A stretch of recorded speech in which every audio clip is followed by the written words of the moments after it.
In this video, I will tell you about dynamic input status bar option. So up to this point, we have been using command line for entering all of our inputs, whether it's the distance, angle, or the coordinates.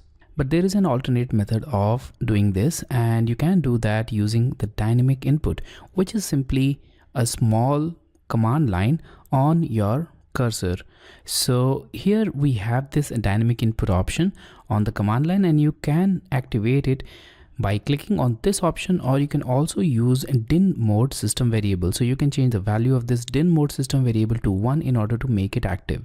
Now once this is active, go to any command and now click, and now you'll find a slight difference. Now we have this cursor, and along with the cursor we have the command line input here. So the same input which is on command line can now be seen directly on the cursor, and along with that we have a dynamic coordinate here. So you can see that this coordinate display changes according to the movement of cursor.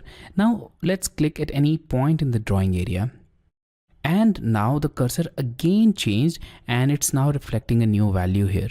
So now wherever possible, the cursor will show this distance value and also the angle value, and as far as possible it will show other values also, for example radius or the arc length, depending upon the geometry. So now let's say that in this case we want to make a line with length of 100 unit inclined to an angle of, let's say, 45 degrees.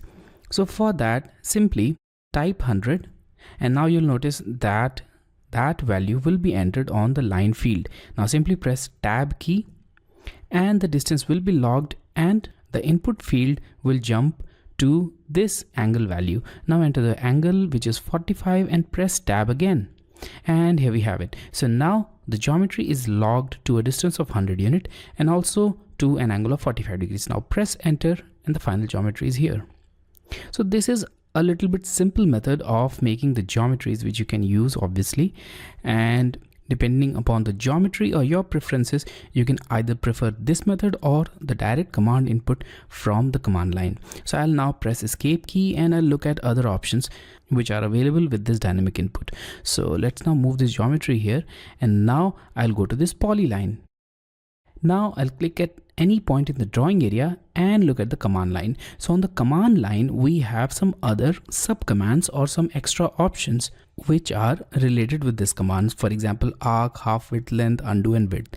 Now these options are also available on the dynamic input, and you can access these information or these options simply by pressing this down pointing arrow. So click on this down pointing arrow as mentioned on this tooltip also here.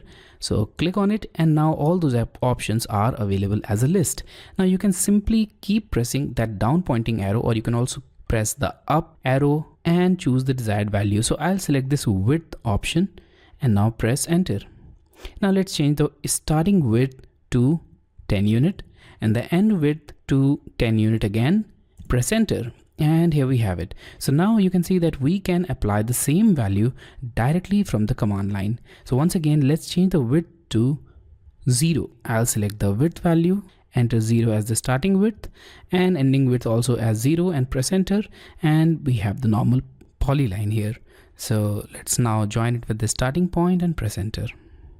When making drawings with this dynamic input, there might be situations when this would create a little bit of distraction for you. For example, in this case, let's say that we want to make a circle at this point, but we don't want this dynamic display to be visible at this drawing area. So you can hide it also temporarily by using the F12 function key. So press the F12 function key while your command is active, and that option will hide temporarily. And now you can enter the values if you want, or you can again release the F12 key and enter the value. For example, here I'll enter 60 as the radius, and here we have the final geometry.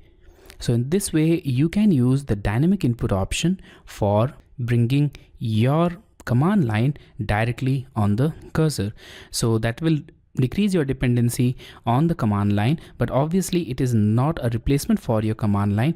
Command line will be required for many other situations also, but you can use it wherever you find it most helpful. So I'll just click on this option once again to turn it off, as I prefer working with the command line only.